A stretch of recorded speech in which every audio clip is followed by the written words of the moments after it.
बोलिए बांके बिहारी लाल की जय हो। श्रीमद् भागवत महापुराण के प्रथम स्कंद के प्रथम अध्याय में मंगलाचरण का हम सभी शुभारंभ करें। श्रीमद् भागवत की कथा की 3 धाराएं प्रवाहित होती हैं। इसको खूब ध्यान से समझिएगा। ये 3 धारा बिल्कुल वैसी ही है जैसे प्रयागराज में त्रिवेणी संगम है। वहां गंगा, यमुना और सरस्वती प्रवाहित होती है। मूल गंगा जो है, जो भगवान के चरण कमल से निकली भगीरथ के तप के नाते, वो गंगा केवल उत्तराखंड के उत्तरकाशी तक ही होती है। उसके बाद अनेकों नदियां उसमें मिल जाती हैं, तो वो मूल गंगा अब नहीं रह जाती। उत्तरकाशी तक बहने वाली गंगा को भागीरथी कहते हैं, पर वहां से उस गंगा के अनेकों नाम हो जाते हैं, अनेकों पर्याय हो जाते हैं। प्रयागराज तक गंगा है, तो फिर गंगा में प्रयागराज में जब यमुना भी मिल जाए, सरस्वती भी मिल जाए, तो प्रयागराज के आगे बहने वाली माँ गंगा में अब केवल गंगा जल नहीं है, अब उसमें यमुना भी है और उसमें माँ सरस्वती का भी जल है। उसी प्रकार जैसे प्रयाग में 3 धाराएं प्रवाहित होती हैं, वैसे ही श्रीमद् भागवत में 3 धाराएं चलती हैं। एक धारा है भगवान वेदव्यास की, और एक धारा है भगवान शुकदेव जी की, और एक धारा है श्री सूत पुराणी जी की। शुकदेव जी ने महाराज परीक्षित को सुनाया है, सूत पुराणी जी ने ये कथा शौनकादि ऋषियों को नैमिषारण्य में सुनाया है, और भगवान वेदव्यास जी ने ये कथा जन कल्याण के लिए, लोक कल्याण के लिए लिखा है। पर तीनों की विशेषता यह है कि भगवान वेदव्यास जी ने इस कथा को सरस्वती नदी के तट पर लिखा है, और यह कथा पहली बार गाई गई सनत कुमारों के द्वारा गंगा के तट पर। शुकदेव जी ने परीक्षित को भी सुनाया तो गंगा के तट पर सुनाया, लिखा सरस्वती के तट पर, गाया गंगा के तट पर, और इसमें कहानी है यमुना के तट की। तो तीनों नदियों का इसमें सम्मिश्रण देखने को मिलता है। सरस्वती नदी के तट पर भगवान वेदव्यास जी द्वारा लिखा गया, शुकदेव जी द्वारा गंगा के तट पर परीक्षित को सुनाया गया, और सुनाया क्या गया, यमुना के किनारे जो घटना घटी थी उसी का वर्णन किया गया, तीनों धाराओं का। फिर ये जो गंगा है वो भक्ति है, जो यमुना है वो कर्म है, और जो सरस्वती है वो ज्ञान है। राम भगति जहाँ सुरसरी धारा, सरसई ब्रह्म विचार प्रसार। राम भगति जहाँ सुरसरी धारा, भगति सुरसरी धारा, सरसई ब्रह्म विचार प्रचारा। सरसई ब्रह्म विचार प्रसारा। कर्म कथा रविनंदनी, रविनंदनी यानी सूर्य तनया। सूर्य तनया कौन है? यमुना जी है। यमुना वो सूर्य की पुत्री है। सूर्य कर्मयोग के प्रेरणा देने वाले हैं, और उनकी पुत्री कर्म कथा रविनंदनी वर्णी। तो ये रविनंदनी कौन है? ये मां यमुना है। सरसई ब्रह्म विचार प्रचारा।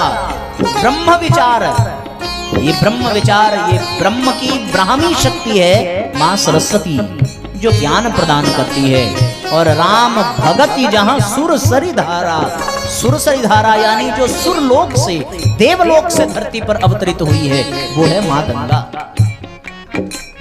जिस प्रकार से प्रयागराज में त्रिवेणी में गंगा, यमुना, सरस्वती का संगम है, उसी प्रकार श्रीमद् भागवत में भी तीनों प्रकार की धाराएं प्रवाहित होती हैं। भगवान वेदव्यास जी द्वारा ज्ञान की धारा प्रवाहित होती है।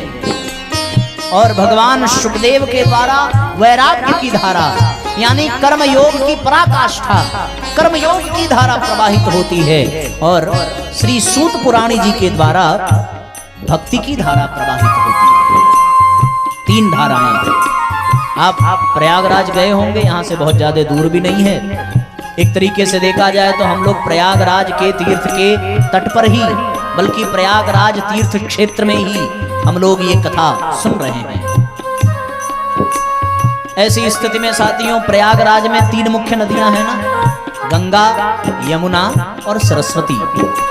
कौन कौन लोग गए हैं, हाथ उठाओ जरा। आपने वहां देखा है तीनों नदियों को? देखा है? सोच करके बताइए। ध्यान से यदि आपने देखा होगा तो गंगा दिखती होगी, यमुना दिखती होगी, लेकिन सरस्वती दिखती नहीं। सरस्वती ज्ञान का प्रतीक है, गंगा भक्ति का प्रतीक है और यमुना कर्म का प्रतीक है। भक्ति दिखती है, जो भक्त होगा उसे आप देख करके जान जाएंगे कि ये भगत है। जो कर्मयोगी होगा उसके कर्म से आप जान जाएंगे कि ये कर्मयोगी है। लेकिन जो ज्ञानी है, जब तक वो अपने ज्ञान को प्रकट न करे तब तक आप उसे ज्ञानी नहीं जान पाएंगे।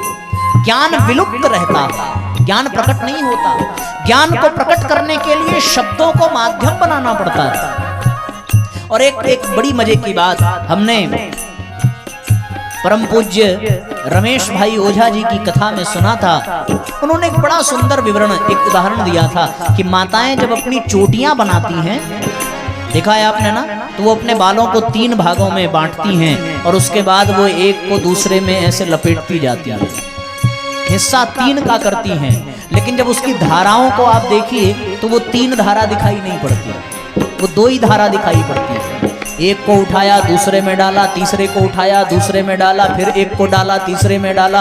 ऐसे करके जो गूंथने के बाद जो उसकी श्रेणी बनती है, जो क्रम बनता है, ऐसा लगता है कि 2 ही चोटियां हैं, पर वास्तव में उसमें होती कितनी है? 3 होती है। उसी प्रकार गंगा यमुना सरस्वती में गंगा यमुना तो है, पर सरस्वती विलुप्त रहती है, बिल्कुल उसी तीसरी वाली चोटी के तरीके से। और तत्व की दृष्टि से भी देखें तो भक्ति प्रकट हो जाती है, कर्म प्रकट हो जाता है, पर ज्ञान प्रकट नहीं होता। ज्ञान को प्रकट करने के लिए ज्ञानी को अपने मुख को खोलना पड़ता है, तब हम उसके ज्ञान से परिचित हो पाते हैं। इसलिए भगवान वेदव्यास द्वारा ज्ञान की धारा, शुकदेव जी द्वारा कर्मयोग यानी वैराग्य की धारा और श्री सूत पुराण जी के द्वारा भक्ति की धारा है। लोगों के ज्ञान की वृद्धि हो, इस उद्देश्य से भगवान वेदव्यास ने श्रीमद् भागवत को लिखा है। और परीक्षित के मन में वैराग्य जगे, परीक्षित का मोह समाप्त हो जाए, वो जीवन को तत्व से जान ले।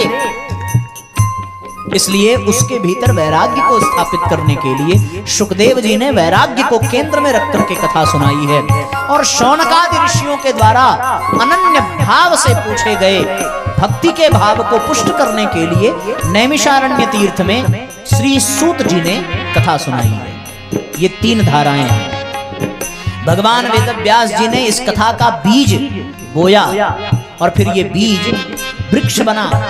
वृक्ष के रूप में ये परीक्षित को छाया प्रदान करता है और फिर इस वृक्ष का जो फल है वो शौनकादि ऋषियों को भक्ति के रूप में प्राप्त होता है। बीज, वृक्ष और फल। बीज बोया वेदव्यास जी ने और वृक्ष के रूप में पनपा है परीक्षित के आंगन में, और फल पाया किसने? शौनकादि ऋषियों ने। हम और आप फल पा रहे हैं। भगवान वेदव्यास जी ने लिखा है इसे शक्ति के रूप में, शुकदेव ने सुनाया है मुक्ति देने के रूप में, और सूत जी ने सुनाया है भक्ति देने के रूप में। तो इसमें शक्ति, मुक्ति और भक्ति की भी गाथा है। ज्ञान शक्ति है, ज्ञान से बड़ी कोई ताकत नहीं है। न चौर्य चौर्यम न राज्यहारम न भातृभाज्यम न च भारकारी व्यय कृते वर्धते एव नित्यम विद्या धनम सर्वधनम प्रधानम। विद्या भी शक्ति है, धन भी शक्ति है, इसलिए ज्ञान से बड़ी कोई शक्ति नहीं है। जो ज्ञानी है वो सबसे अधिक शक्तिमान है। तो ज्ञान शक्ति है। परीक्षित के लिए ये मुक्ति है भागवत, और शौनकादि ऋषियों के लिए ये भक्ति का आधार है। तो आप समझ पा रहे हैं 3 धाराएं, शक्ति, मुक्ति और भक्ति। ज्ञान, वैराग्य और भक्ति, ये क्रम निरंतर रूप से चलता है। इसलिए साथियों, भागवत शक्ति भी प्रदान करती है, भागवत मुक्ति भी प्रदान करती है और भागवत भक्ति भी प्रदान करती है। क्योंकि शास्त्र कहता है, ओ भगतिहीन नर सोहि कैसे, भगतिहीन नर सोहि कैसे, लवण बिना बहु व्यंजन जैसे, लवण बिना बहु व्यंजन जैसे। नमक के बिना, लवण यानी नमक, व्यंजन कितना भी हो पर नमक ना हो तो उस व्यंजन का स्वाद नहीं मिलने वाला। उसी प्रकार व्यक्ति कितना भी अच्छा हो पर उसमें भक्ति ना हो तो वो व्यक्ति बिना नमक के भोजन के समान अस्वाद ही है। इसलिए भैया जीवन में भक्ति होनी चाहिए। उस भक्ति को प्रदान करने वाली यह भागवत प्रथम अध्याय में, प्रथम स्कंद के प्रथम अध्याय में 3 मंगलाचरण है। पहला मंगलाचरण वेदव्यास जी का है, दूसरा शुकदेव जी का है और तीसरा सूत जी का है। भगवान वेदव्यास जी का मंगलाचरण हम सभी दोनों हाथों को जोड़ करके परमात्मा का स्मरण करते हुए भावपूर्वक उस मंगलाचरण को अपने कानों के द्वारा शब्द के रूप में प्रवेश करावें। जन्माद्यस्य यतोऽन्वयादितरता,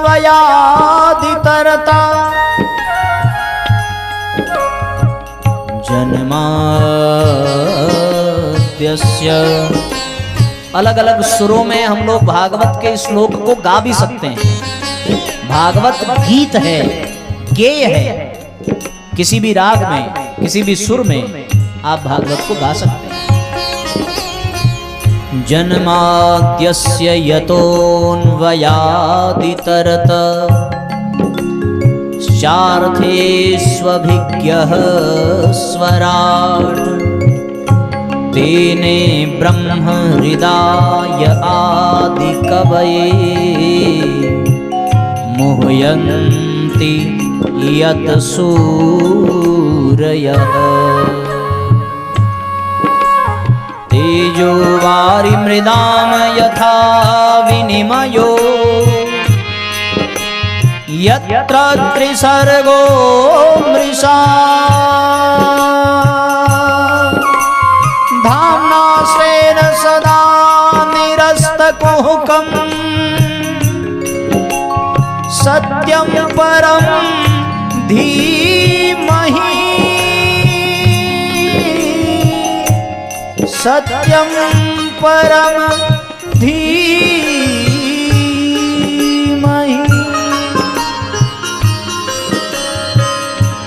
सत्यं परम धीमहि। धीमहि शब्द गायत्री मंत्र में भी आता है। धीमहि का अर्थ है अपने बुद्धि में धारण करना, अपने मन में धारण करना। किसको धारण करना? सत्य को धारण करना। सत्य कौन है? भगवान के प्राकट्य के समय देवताओं ने भगवान की स्तुति की है। उस स्तुति में भगवान को सत्य कह करके पुकारा है। इस दुनिया में सब मिथ्या है, केवल एक ही सत्य है और वो सत्य कौन है? वो परमात्मा है। सत्यव्रतम सत्य परम त्रिसत्यम, सत्यस्य योनिम निहितम च सत्ये, सत्यस्य सत्य मृत सत्य नेत्रम, सत्यात्मकम त्वाम शरणं प्रपन्ना। आप भी गाइए इन श्लोकों को। इस श्लोक में भगवान को 9 बार सत्य कहा गया है। 9 पूर्ण संख्या होती है, 9 से बड़ी कोई संख्या नहीं। परमात्मा तो पूर्ण है।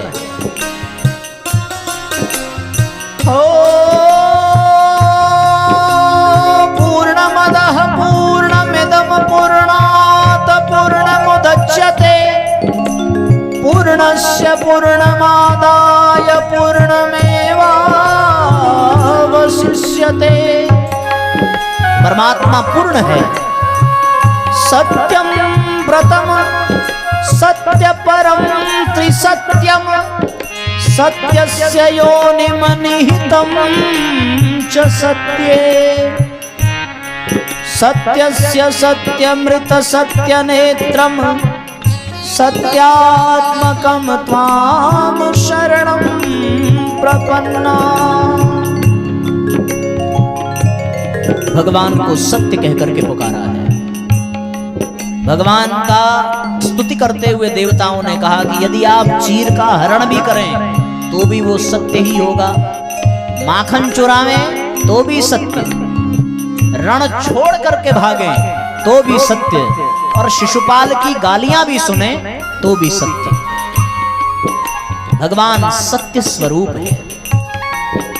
क्यों सत्य है? क्योंकि जब कुछ भी नहीं था तो केवल वही था, जो कुछ है वही है, और जब सब कुछ मिट जाएगा तो जो बचेगा वो भी परमात्मा ही होगा। सत्य क्या है? सत्य वो है जो न कभी जन्म लेता है, क्योंकि जो जन्म लेगा उसे मरना पड़ेगा। सत्य जन्म नहीं लेता, सत्य तो है, पहले से ही है। जब कुछ नहीं था तो सत्य था, आज भी सत्य है, और जब सब मिट जाएगा तो भी सत्य बदलने वाला नहीं है। इसीलिए भगवान वेदव्यास जी ने एक कथा लिखी, सत्य नारायण व्रत कथा। हमारे जीवन में सत्य की मात्रा बढ़े, वो सत्य कथा हमारे जीवन में उतरे, और वो भगवान ही सत्य है, क्योंकि भगवान ही सदा है, सर्वदा है, हर पल में है, हर क्षण में है, वो कभी मिथ्या नहीं हो सकता। सत्य को हम तीन तरीके से समझते हैं। एक तो जो हमने अपनी आंखों से देखा वो हमें सत्य लगता है, एक हमने जो कानों से सुना वो हमें सत्य लगता है ना? और एक वो है जो वास्तव में है, जो हमें दिख नहीं रहा है, ना वो सुनाई दे रहा है, पर वो है। ये सत्य के तीन रूप हैं। आंखों से देखे गए सत्य पर भी विश्वास नहीं किया जा सकता, इस बात का ध्यान रखिएगा, क्योंकि आंखें केवल प्रकाश में देखती हैं, अंधकार में ये आंखें नहीं देख पाती। अंधकार में कोई वस्तु रखी हो तो ये आंख कभी नहीं देख सकती। इसका मतलब जो अंधकार में रखा गया है वो सत्य नहीं है, वो भी तो सत्य है। और यदि ये आंखें हमेशा सत्य ही देखती तो ये आंखें कभी रस्सी को सांप नहीं समझती। हम लोग अंधकार में रस्सी को सांप समझ बैठते हैं। इसका मतलब ये हुआ कि आंखों देखे सत्य पर भी पूर्ण विश्वास नहीं किया जा सकता। लोग कहते हैं ना, अरे यार हमने अपनी आंख से देखा है, तुम क्या बात करते हो? केवल आंख से देखी वही बात पर भी सत्य पूर्ण नहीं हो सकता। आप जरा सोचो, आपको पता है कि हम लोग जब सूर्योदय को देखते हैं और सूर्य की किरणों को अनुभव करते हैं तो फिर हम लोग कहते हैं कि इतने बजे सूर्योदय हुआ। लेकिन हम लोग जब भी सूर्योदय का वक्त बताएंगे तब 8 मिनट देर बताएंगे हर बार। वो इसलिए क्योंकि सूर्य का प्रकाश सूर्य मंडल से इस पृथ्वी तक पहुंचने में 8 मिनट कुछ सेकंड का समय लेता है। इसका मतलब सूर्य जब उगेगा तब 8 मिनट के बाद उसका प्रकाश दिखेगा। हमने तो देखा 8 मिनट बाद, पर सच्चाई क्या थी कि वो उगा 8 मिनट पहले। इसलिए आंखों देखी बात को भी पूर्ण सत्य माना नहीं जा सकता। हम ये देख रहे हैं कि सूर्य अस्त हो गया है ना, हमें तो यही दिख रहा है, पर आंखों देखा सत्य क्या है? सूर्य कभी अस्त हो रहा है? सत्य क्या है कि सूर्य अस्त नहीं हो रहा। धरती का वो हिस्सा जो हमारे और सूर्य के बीच में आ जाता है वो सूर्य को ढक लेता है। तो इसका मतलब क्या हुआ? इसका मतलब ये हुआ कि हमारी आंख पूर्ण सत्य नहीं देख पा रही है। फिर हम लोग कहते हैं साहब कि कान से जो सुना वो सत्य है। लोग कहते हैं अरे हमने अपने कान से सुना है। भाई हमने बात करते हुए सुना, वो ऐसा कह रहा था, पर कानों से सुनी गई बात भी पूर्ण सत्य कहां होती है। कान की भी अपनी एक क्षमता है। वैज्ञानिक कहते हैं कि 20 हर्ट्ज से लेकर के 20,000 हर्ट्ज तक की बात को ही ये कान सुन सकते हैं। इससे ज्यादा तेज आवाज में बोली जाए तो ये कान नहीं सुन सकते। कान की एक क्षमता है कि इतनी दूर से बोला जाए तो ही वो स्पष्ट सुन पाएंगे। आप लोगों ने भी बहुत सारी बातें सुनी होंगी, स्पष्ट नहीं होती तो व्यक्ति भ्रम में हो जाता है। इसलिए साथियों, हमने महाभारत में, भागवत में ये घटना आती है, जब युधिष्ठिर इस शब्द का उच्चारण करते हैं, अश्वत्थामा मरो नरो वा कुंजरो, उसके बाद शंख की ध्वनि हुई और शंख की ध्वनि में शब्द छिपे और शब्द छिपे तो कान की बात पर सत्य मान करके द्रोणाचार्य को अपने जान गंवाने पड़े। कान की तो बात सुनी थी, उसको सत्य मान लिया था। तो आंखों देखा भी सत्य नहीं है, कानों देखा भी सत्य नहीं है, सत्य तो सत्य है, ये तो शोध का विषय है। परमात्मा वो सत्य नहीं है जिसे आंखों से देखा जा सके, परमात्मा वो सत्य नहीं है जिसे कानों से सुना जा सके, परमात्मा तो वो सत्य है जिस पर शोध करते करते शायद हम उस तक पहुंच सकें। जब वो खुद चाह ले, सोई जानई जेहि देहु जनाई, जानत तुम ही वही जाई। जिसे वो जनाना चाहता है वही उसे जान पाता है, आंखों से नहीं जान सकता। इन आंखों से वो दिखाई नहीं पड़ेगा, वो सामने है पर हम उसे देख नहीं सकते। रावण के सामने भगवान गए पर रावण कहां देख पाया। इसलिए साथियों, सत्य वो परमात्मा और उस सत्य को हम धारण करें। भगवान वेदव्यास ने ये वर्णन किया है कि कौन है वो सत्य। वो सत्य वो परमात्मा है जिसने इस संसार को जन्म दिया है, इस संसार को संचालित करता है, इस संसार का प्रलय कराता है, जिन्होंने अपने संकल्प मात्र से इस संसार को बनाने वाले ब्रह्मा जी को भी वेदों का ज्ञान प्रदान किया। वो परमात्मा सत्य है जो उत्पत्ति स्थिति लय का कारण है, जो इस संसार को माया से ढक देता है। जिस माया के प्रभाव में हम और आप उसे भूल जाते हैं, वो परमात्मा सत्य है। उस परमात्मा के सिवा कुछ भी सत्य नहीं है। और ध्यान रहे, उस सत्य को तर्क से नहीं तथ्य से पाया जा सकता है। वो सत्य है, केवल सत्य ही शिव होता है और केवल शिव ही सुंदर होता है। सत्य, शिव और सुंदर। एक फिल्म का गीत है ना भैया,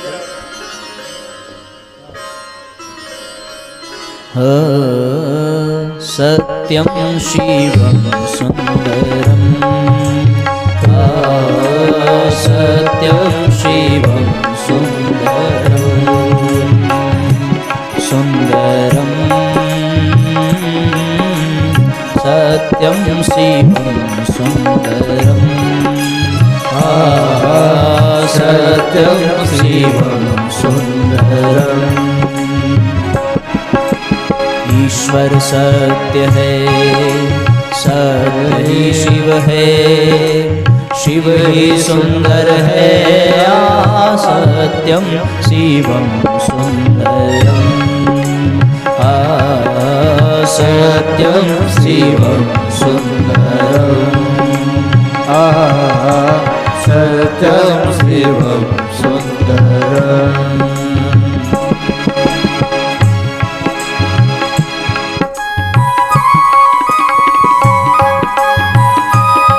सभी भावपूर्वक तालियां बजाइए।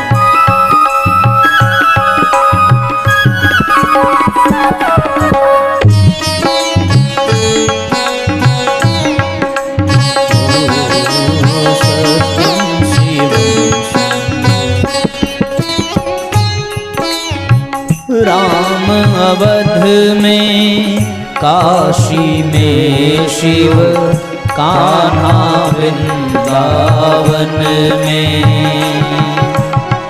दया करो प्रभु देखो इनको, हर घर के आंगन में। राधा मोहन शरणं,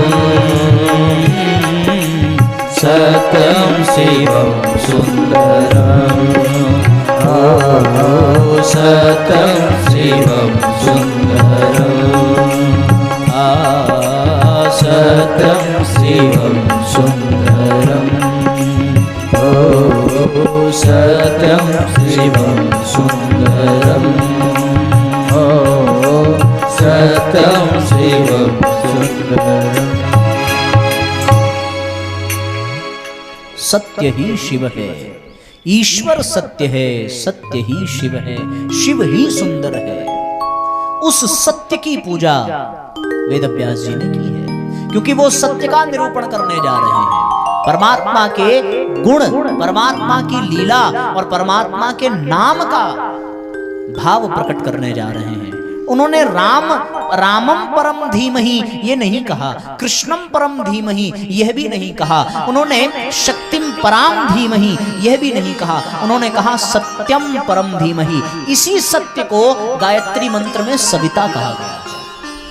गायत्री मंत्र में ये सत्य कौन है? सविता है। सविता वो सूर्य नहीं, सविता प्रसविता भव, जो सारे संसार का प्रसव करती हो, उस शक्ति को सविता कहते हैं। वो सविता ही सत्य है।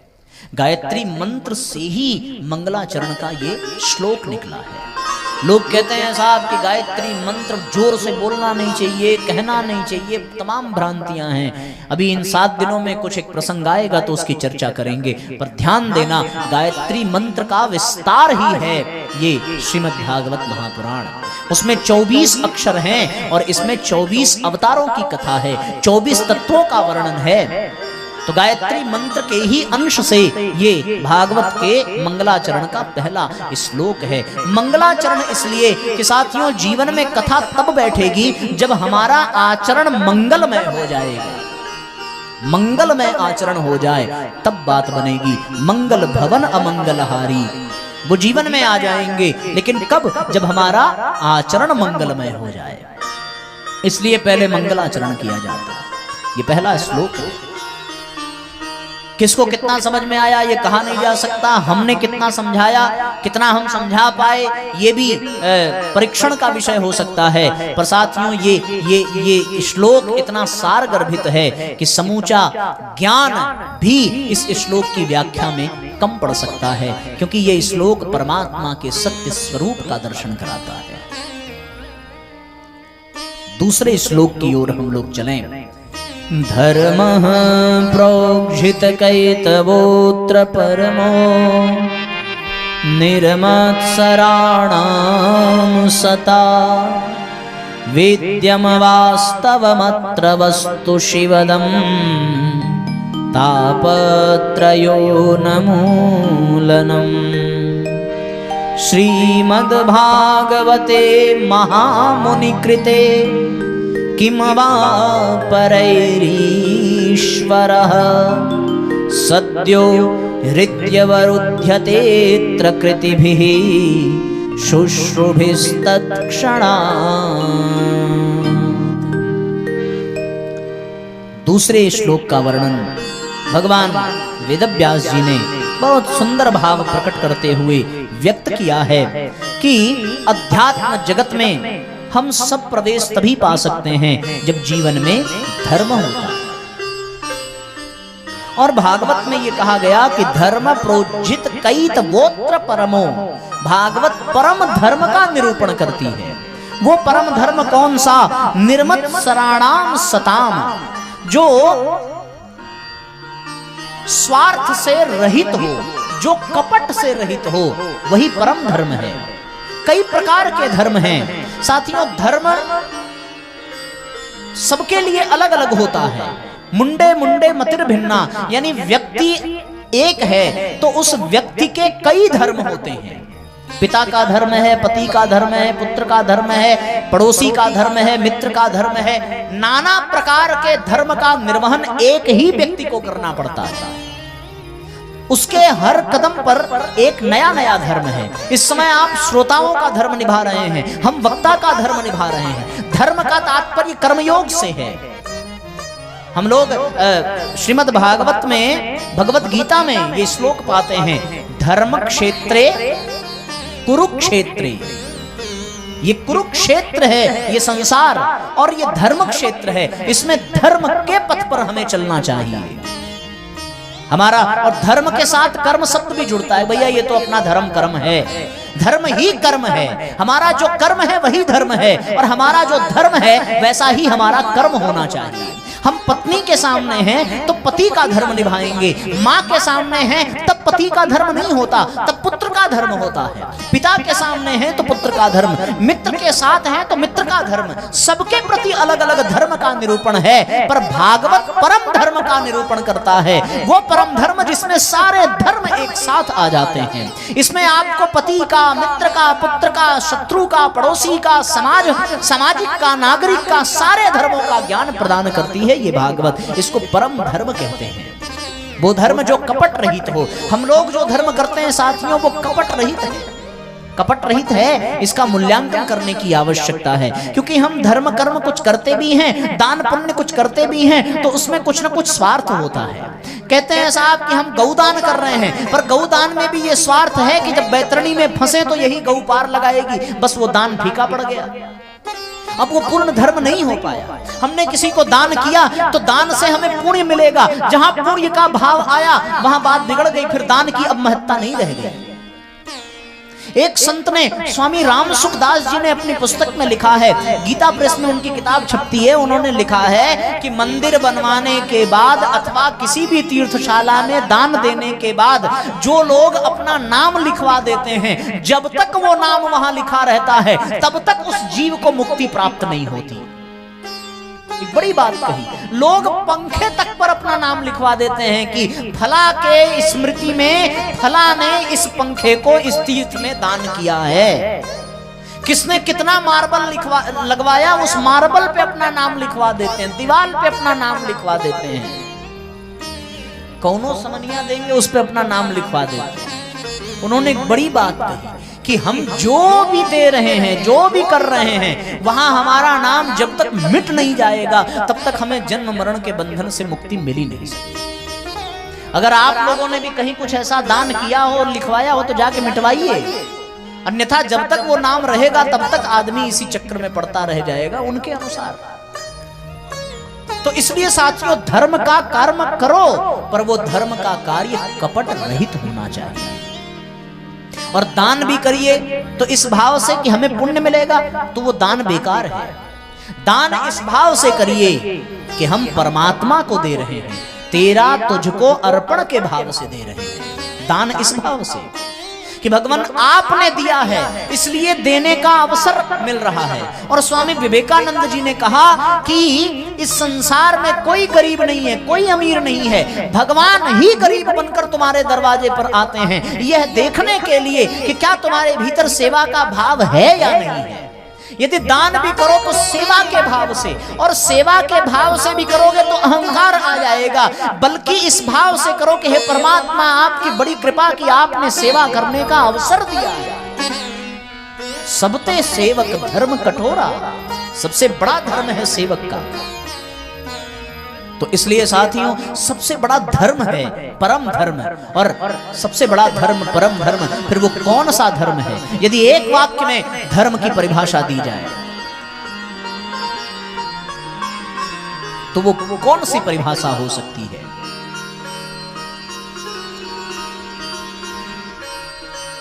परहित धर्म सरिस नहीं भाई, परहित धर्म सरिस नहीं भाई, पर पीड़ा नहीं समध माई, पर पीड़ा नहीं समध माई, धर्म न दूसर सत्य समाना, धर्म न दूसर सत्य समाना, आगम निगम पुराण बखाना, आगम निगम पुराण बखाना। भगवान वेदव्यास जी ने 18 पुराण लिखे, और 18 पुराण लिखने के बाद उन्होंने एक सूत्र दिया, अष्टादश पुराणेषु व्यासस्य वचनद्वयम्, केवल 2 वचन है, परोपकाराय पुण्याय पापाय परपीडनम्। सबसे बड़ा पुण्य है परोपकार, पर ध्यान रहे वो परोपकार पुण्य कमाने के भाव से करोगे तब वो परोपकार नहीं है। परोपकार इस भाव से कि भगवान ने हमें ये अवसर प्रदान किया है, उसमें भी दीनता का भाव हो, ये दीनता का भाव हो तब वो परोपकार है। पर यदि पुण्य के भाव से परोपकार किया तो बस बात बिगड़ जाएगी और आपका फिर वो परोपकार नहीं होगा। पापाय परपीडनम, दूसरों को पीड़ा देना ही सबसे बड़ा पाप है। इसलिए गोस्वामी जी ने इस बात का वर्णन अपनी चौपाई में किया। आप सभी चौपाइयों को गुनगुनाइए, जितना गुनगुनाएंगे, जितना दोहराएंगे, उतना चित्त में ये बात बैठेगी कि वास्तविक धर्म क्या है। ओ परहित सरिस धर्म नहीं भाई, परहित सरिस धर्म नहीं भाई, पर पीड़ा सम नहीं अधमाई, पर पीड़ा सम नहीं अधमाई। सबसे बड़ा धर्म है परहित, पर वो पुण्य कमाने के भाव से नहीं होना चाहिए। कई लोग तो अपने पास आकर के कहते हैं महाराज जी हमारा ये काम जहां हुआ वहां आपकी कथा कराए, एकदम डायरेक्ट। एक काम फंसा हुआ है, एक जगह पैसा फंसा हुआ है, जैसे ही निकला बस भगवान से मनाइए निकल जाए, हम मनाते फिरें कि निकल जाए, हम मनाते फिरें कि निकल जाए, और निकलने के बाद वो हमको पहचान नहीं करेंगे। बड़ी समस्या है। तो भगवान का कार्य करने के लिए भी लोग शर्त रख देते हैं। बताओ ऐसे ऐसे धर्मात्मा दुनिया में पड़े हैं। इसलिए धर्म तो प्रदर्शन का नहीं दर्शन का विषय है। धर्म दर्शन के योग्य है, प्रदर्शन का नहीं। हम लोग प्रदर्शन करते हैं धर्म के नाम पर, धर्म में प्रदर्शन नहीं होना चाहिए। आजकल तो भैया एक समय था जब राजनीति में धर्म था, पर अब समय है जब धर्म में राजनीति।